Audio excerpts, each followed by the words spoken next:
What's up, fellas? My name is Big Lou. I go by a few different names, but only one is the truth, you know? I'm known here or there. For what reason? I don't know. But I thought I'd tell my story. I see all these people putting their stories out on YouTube and talking about their life, the goods and the bads, and I seen a lot of people don't put their heart out there, and for the good or the bad, they tell the story how it is and how it was and how it was done, and other people just be talking a good one and trying to get fame and fortune and all that shit. Well, not me, but I've been running from death for a long time, people. So I feel like it's getting closer, like closer, man. So I'm like, shit, I might as well leave something for somebody.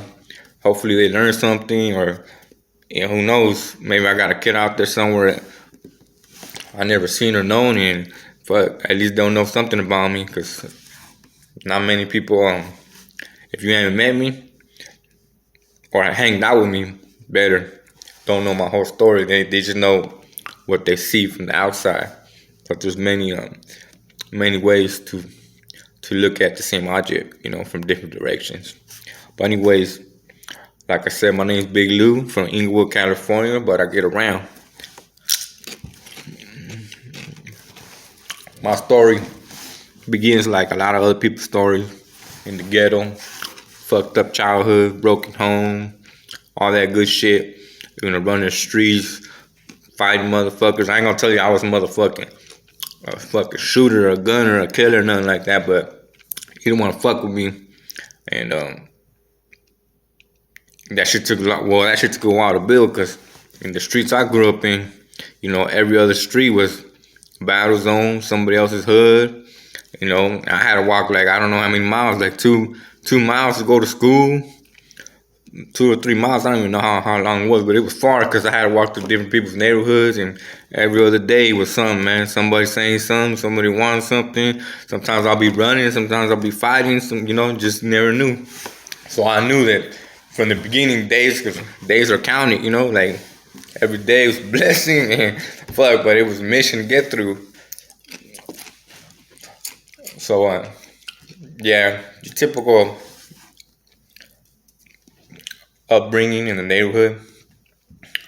But the story really gets interesting when I'm getting busted in 1999. And you gotta remember this, because the story builds as you go. There's gonna be small things I might be talking about. You'll be like, oh yeah, I've been through that, done that. But it's all forming a story, a culminating story that has its turns and twists, but you understand when I get there. So 1999, at the time I was like in the party scene, fucking into hanging out, meeting girls, partying, whatever it may be. I was trying to shy away like from the gangbang thing, having fun, meeting girls, dressing more GQ casual style. Anyways, I ended up going to this party one night.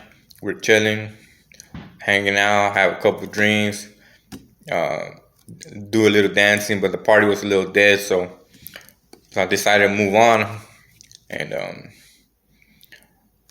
before we left, though, I was like, let me have one more drink. So I have one more drink, but I want to take it outside, and the other homies are drinking what they can before we leave.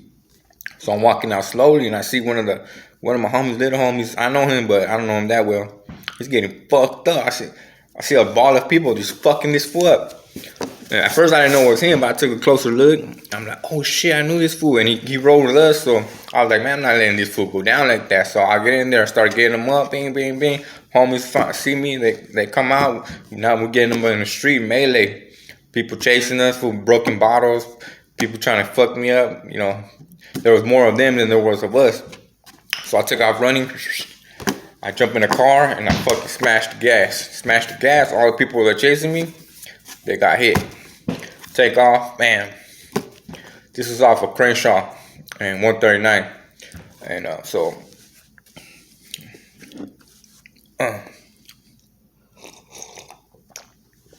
anyways, a few months later, I get busted. I was ducking and dodging. I should have trusted my instinct though. I seen some cops parked around the corner from where I live, and I'm like, man, I wonder if these fools are watching me. Sure enough, they were. So that's a lesson to be learned. Um, Anyways, I get busted. As I'm busted, I go, I go like fucking almost 3 days without sleeping before I get a bed.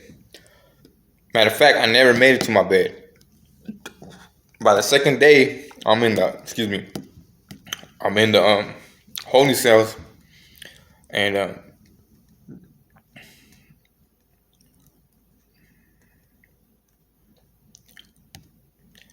the fellas tell me like, hey, bro, it's 2 days. If you can make it 3 days without going to court, uh,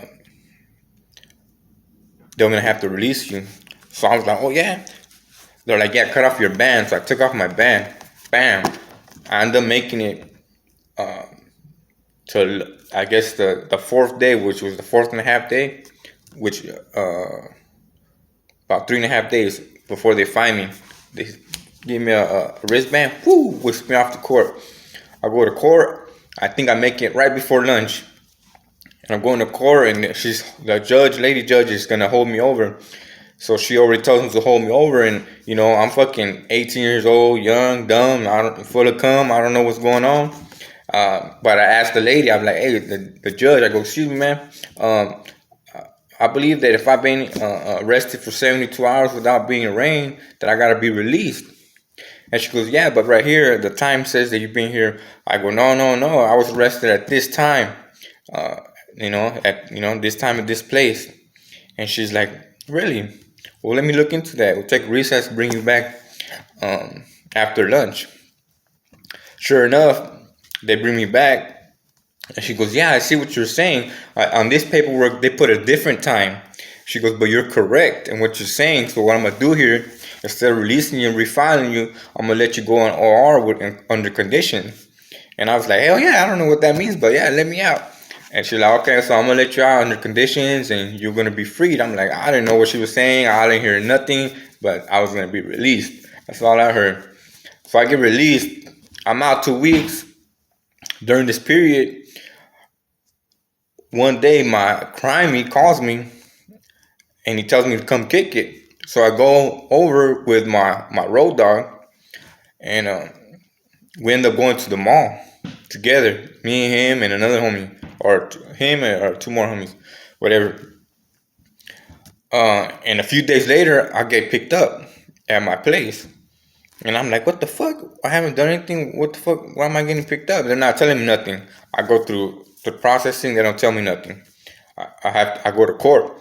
On the way to court, I see my crimey. He's across from me in the black holding cell, while I'm in the Mexican holding cell.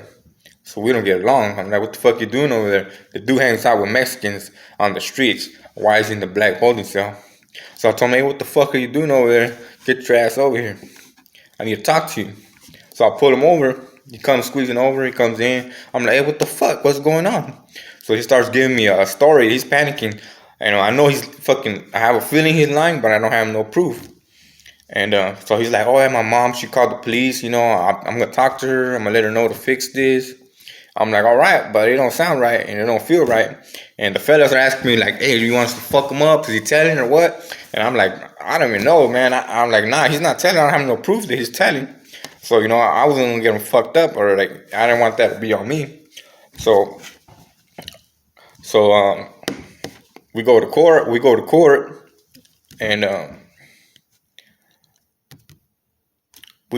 and they separate me from everybody. So now I'm like, oh shit, because this does not look good. You get separated from the fellas, what they gonna think? Like, what's going on? So I'm in the holding cell by myself, while this dude's over there, my crime is over there chilling with the fellas, and I don't know what the fuck he's saying. But thank the Lord that day, my lawyer brought me the paperwork, and the paperwork, it shows that he's the one that told on me. Later on, after I read the paperwork, I find out that his dad was the FBI informant for, I don't know, something that had to do with Cuba or something, and then he was asking for immunity for his son based on that he worked for the FBI. So this is important because it fucking follows me for the rest of my life. So I go back. Now, people are pushing up on me. I got like fucking, I don't know how many, 5 or 6 people. I don't know how many people all surrounding me, asking me questions. I don't know what's going on. I'm like, shit, I ain't gonna lie, I got spooked, you know?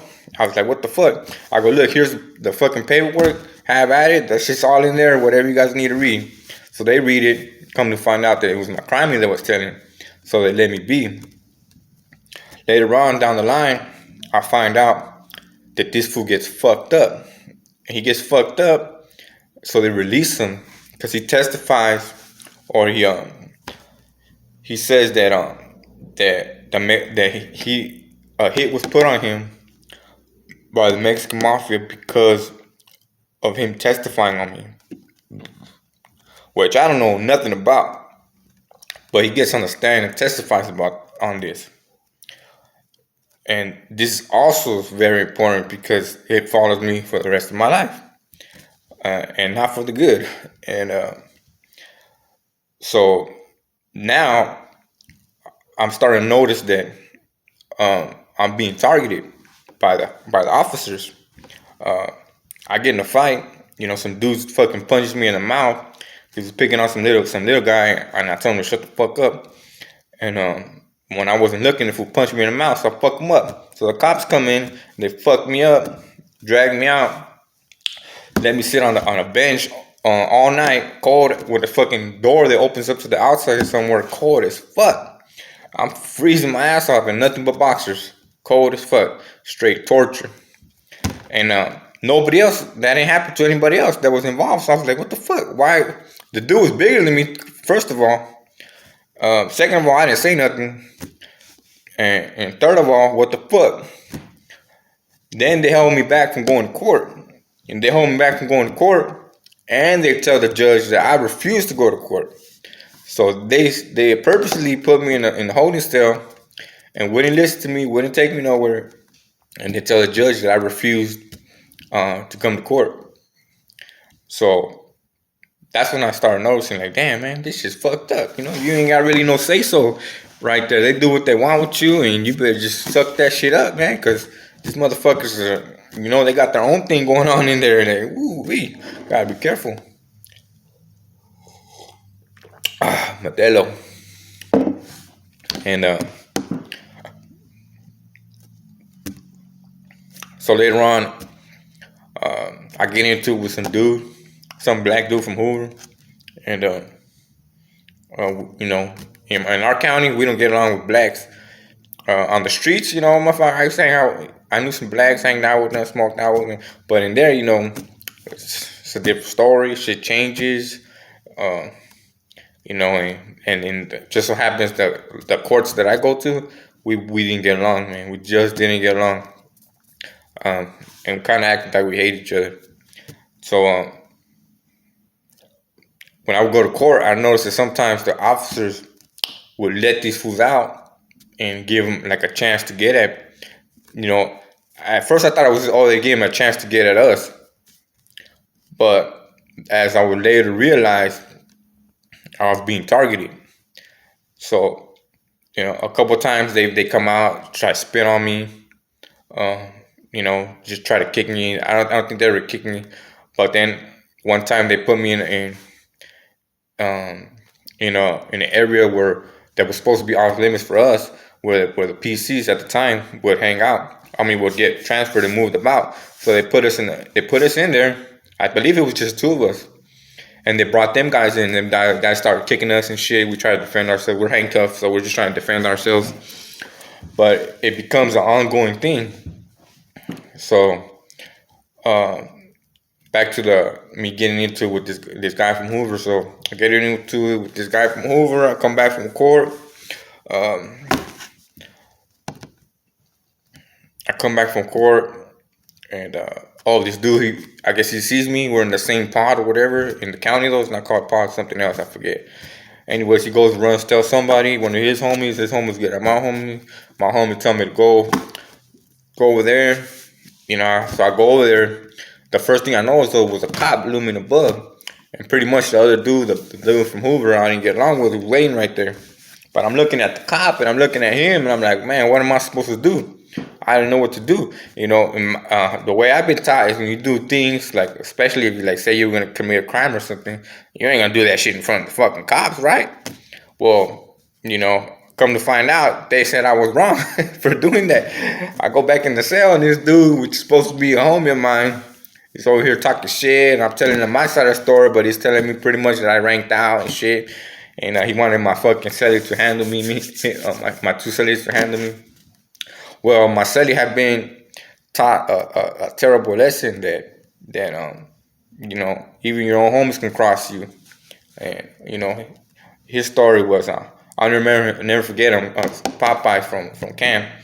I guess that his criming altered his paperwork, and his criming was telling. So on the paperwork, it looked like Popeye was telling. So he got two dudes with knives jumped him. Well, he ended up taking a knife from one dude and stabbing the shit out of the other dudes. He was all stabbed up though. He had the scars to prove it.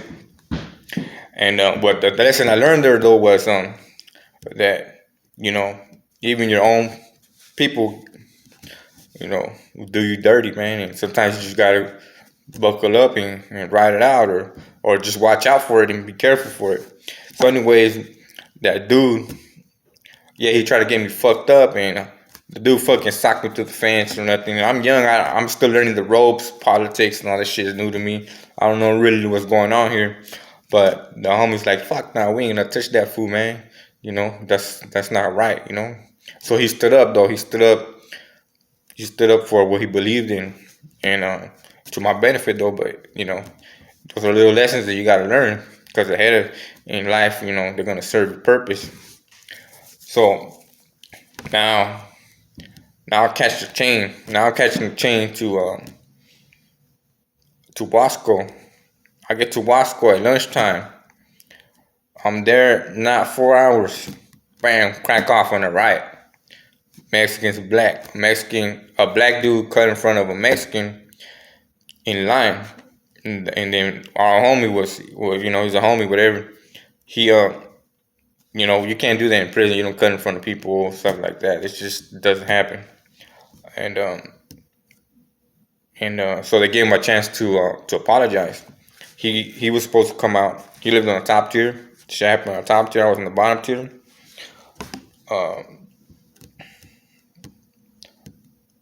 They gave him a chance to apologize. He didn't apologize. So when we came out, it cracked off. Whatever happens. But I'm not even there like 4 hours. Now I'm in the fucking right state. I mean, the first time in state, first day, 4 hours, full blown right. Probably like 20 people, something like that. 10 at 10 or something like that. Get off, handle my business. I'm back in R&R. I just came from R&R not 4 hours ago. R&R cops are talking shit to me, trying to get me to break. They're already trying to get me to fold and to disown the South Side. Already on me. They were just grilling me, and I was just like, man, whatever. Go back. All the fellas are giving my bienvenida, my welcoming to state prison. They're like, hey, welcome to state, bro. This is just the beginning. I was like, damn. Oh, shit. Anyways, it's important that I note that, because all this shit is collective. It's collecting and it's building. So now we go to Tracy. I end up in Tracy's. It's also known as Gladiator School, where the shit started at, And so other people say, why is Gladiator School? But it's not. They might call it that, but in prison, it's known that DVI, which is Tracy, California, is known as the Gladiator School, and we're now we're at war with I guess we were always at war with the Norteños right there. I'm on lockdown for like a year. 9/11 lockdown. Fucking in there with some fucking funny dude from San Diego. I got along with dudes from San Diego, but this fool he was a wishy-washer. He said he was in the feds, that he was a paisa, and he turned homie, and then his stories didn't meet up. He had a bad vibe, and a fucked up style, So that's when 9/11 happened. I was stuck in the cell, no radio, no TV. I didn't know what was going on. I was just with my ear to the window trying to find out what's going on. Anyways, we get out of there. Fellas are going back and forth, norteños. Uh, at the time, we got off and we programmed for a little while, and then I believe we ended up ending up in a fight with these guys, or going back and forth with these guys. I get off on I think New Year's Eve 2001, I believe 2001 2002, New Year's Eve. I guess they've been catching fellas slipping, popping their doors or capping their doors. We just call it capping their doors, so that when they would see one of us walking by ourselves, they'll fucking pop out and get off on us. So one day they came out thinking that they were gonna catch the homie Pitufo from Brick City. He was talking to his brother on the door. He lived with his brother, and he came off a yard, and he came off a yard and he went back for something, and they had released everybody else, and they still had this side to release. Well, they went to the top, and the Northerners came out thinking they were gonna catch a 2-on-1 on the homie, not realizing that there was fucking a bunch of us on the side they couldn't see under them. So they come down and they seen us, but they didn't have no choice. They couldn't rank out. It was gonna be all bad. So we fucking smashed on them. That shit happens, just a back and forth, and you have to do it. Just no weapons though, just hands and shit. That was New Year's 2001. Well, come to find out, they ended up that happens. I move in with a celly. My celly's doing well. He got money. He got girls buying him stuff. He's doing well. This dude has jewelry up the ass. Fucking offers me some jewelry. Like, here, man, here's a chain, here's some rings.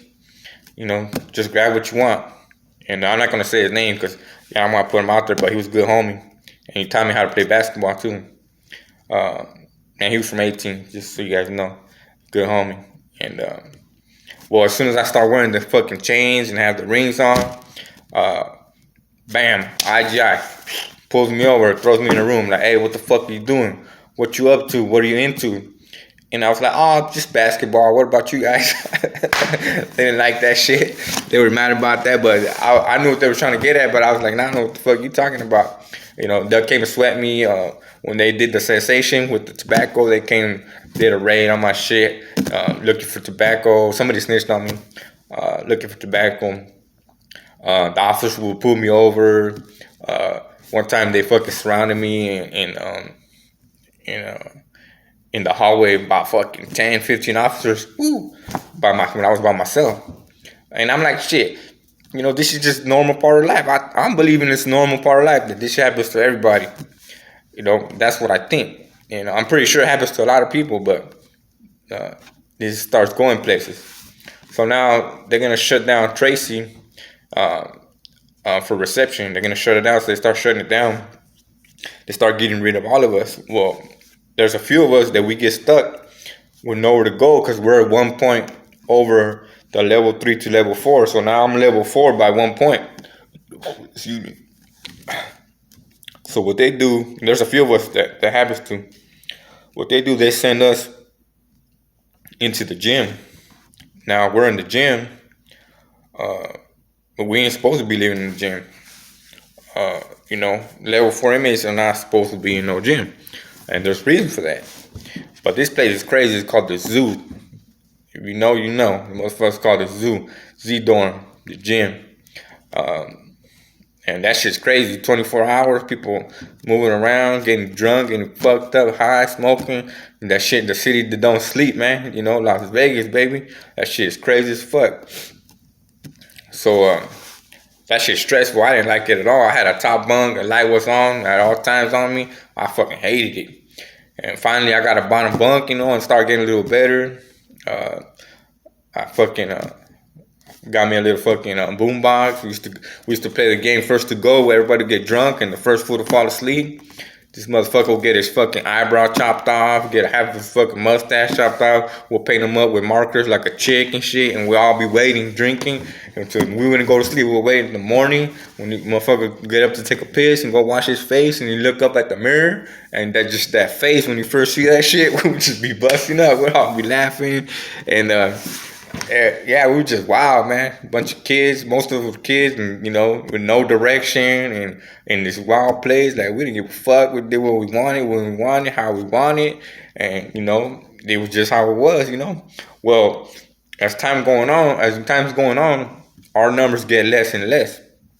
As far as the south side, we end up with like 10 or 15 people, while the northerners, they got like 100, 200 people, and we were going out to the yard, and I had my homeboy, my road dog, my workout partner, Chuco from Pomona, Dolphines from the Dolphins, and we used to work out, and get our money, and we're like, man, bro, there's only like probably 10 of us at the yard at the time, and there was a bunch of them, like well over 100. I don't know how many there were, but it was well over 100 northerners, and we're always going at war, and their aim always to prey on the weak. They love that shit, like numbers wise or physical fitness wise. That's just their thing. They do that, whatever.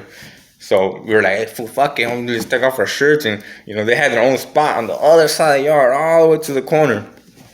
So I mean, it could go all bad if you get caught in that corner by yourself. But we're like, hey, fuck it, let's take a stroll, bro, me and you. And we're like, all right, take your shirts off. I had this, I had an old tattoo. It used to be a Mexican eagle on my back, but that shit faded away, got all fucked up. And I went to when I got to state prison, a couple of the janky ass homies trying to charge me what they charge on the streets to fix it. I was like, man, fuck that. I'll just slap a LA on there so these motherfuckers know where I'm from, And so I did that, and so we're in the yard that day, like probably 10 of us, and me and the homie Chuco used to work all the time. We're like, fuck it, let's go. So take off our shirts and we take a stroll. We're walking like we're the motherfucking hardest people in the motherfucking world. We're like, we're just waiting for them. Like, fuck it, we're gonna go out fucking swinging, boy. Let's do this shit. So we go out, nothing happens. We stroll the yard track, and I guess they had a rule where they couldn't take their shirts off and shit. I don't know why. I guess it was to keep it to themselves, but whatever.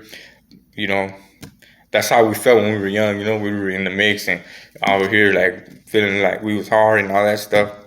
Anyways, as our numbers started dwindling in the gym, there became more, there was really a lot of blacks there, and most of them were from the Bay Area. There was a few from LA, just like very few. The homie Tigre from Compton Barrio Pobre, he lived across from him, and we talked to him, we tell him so they used to do their own thing, but we were from LA, they were from LA, we just tell them what's up. And the shit started getting really tense because these dudes would try to be punking fools for the phone, just punking fools, cutting in line and just pushing people around, and this one big ass dude moved in there. The fool was huge, man. I don't know where he was from, but he rode with the Oakland car. Motherfucker was huge. And the fool started bullying people, jumping in front for the phone, just telling people to do whatever he wanted, like shut up or moving them around, just bullying people. And so one day, I guess he's bullying one of the paisas and shit. And so my boy Tigre, we're Mexican, we fluent in Spanish, we grew up with the raza, so those are like our brothers, we're the same, even though they might put a name on it in prison and shit, but to us we're the same. So we're like, okay, we're gonna go help these dudes out and go talk to the gentleman that were tripping. So we go talk to him. It's the big ass dude and his little homie short. He got the Napoleon complex, he's all buff and shit, but really short. So the homie's older, a little bit older, so he does the talking. And he's asking these dudes, like, what's going on? And the homie's like, bro, that's not even a big deal, And so he goes, hey, so, like, why you fools tripping? And, but he don't say it, like, crazy or in a disrespectful way, He just says how we speak, It's just slang. It's just how it was. He didn't say it aggressively or anything like that, man. He was trying to, matter of fact, he was trying to de-escalate the issue with the sound of his voice, And but the little dude, with the Napoleon complex, he jumps in the conversation. He's like, oh, so we're fools now, huh? And at that point, we realized that this wasn't going well. So we were like, all right, bro, let's go. This ain't going nowhere. So we went back, and now this whole time, this dude's been punking the white boys, And, 'cause there was only probably like a handful of white boys, and they've been punking them like really, really bad. So, the reason I say that is when we go back, we're like, hey, bro, my boy was like, hey, bro, everybody get ready. This shit ain't gonna go well. And unfortunately, it turned into a fucking full-blown riot. Almost 400 people on our side, and I believe like another 200 to 300 people on the other side of the gym. And this shit went on for I don't know how long, like 4-5 hours, man. People getting sliced, beat up, chopped up. I picked up 2 scars there, a fucking slash on my head, a gash on my head from a fucking a combination lock on a belt.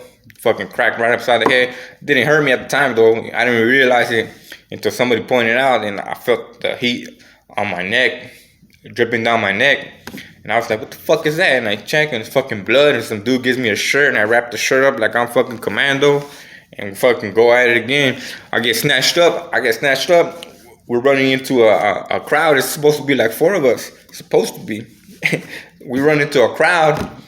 As we go running in, I run in. I'm trying to fight these dudes with my hands, obviously. As I'm trying to fight these dudes grab me and fucking pulling me, and I'm looking back like, oh no, my boy wasn't gonna get me. Oh fuck! I was like, bro, there's nobody there. I'm fucking getting snatched in. I'm holding on for my life at the edge of a bunk. I'm holding on to the bars. I'm holding on with my knife, and this big dude named Silent from big ass, he's healthy ass homie, Silent from San Diego. He fucking spots me from across the way, and he comes over and fucking pulls me out, and we start going at it with these fools. And I was like, woo! I got saved right there, because they would have stomped me out. Them fools, they picked up a white boy and snatched him up. Fucking, that fool was on the ground getting stomped out, man. So I was lucky. I was like, oh shit. So, anyways, that shit goes on for hours, man. I felt like we were in Warzone. We got like fucking the Big Bertha popping off, until finally they started shooting Big Bertha, tear can canisters. At one time, the captain ran in there swinging on people, and her officers, I think she was drunk. The officers had to come pull her back out. They came in, and they ran right back out and closed the door and just waited. They had to wait for reinforcement to come off the streets, because it was just too many people, and it was just full-on melee, crazy. Anyways, we ended up going to the hole for that, and they have to make an overflow hole. As they make an overflow hole, what they do, we're sitting in the hole with fucking half a sheet and a half a piece of soap. That's it for everybody. Everybody's like that, and we're just sitting there for days and days and days. And at first we were like, okay, we understand you gotta get your shit together. But after a while, we're like, well, wait a second, man.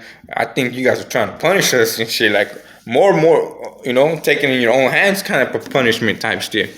So after repeatedly requesting for the items that we needed, just the basic necessities, we decided that we needed to take action.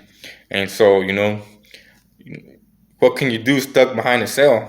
And there's only a few things you could do. You fucking slash a motherfucking officers when they open the door or something like that. But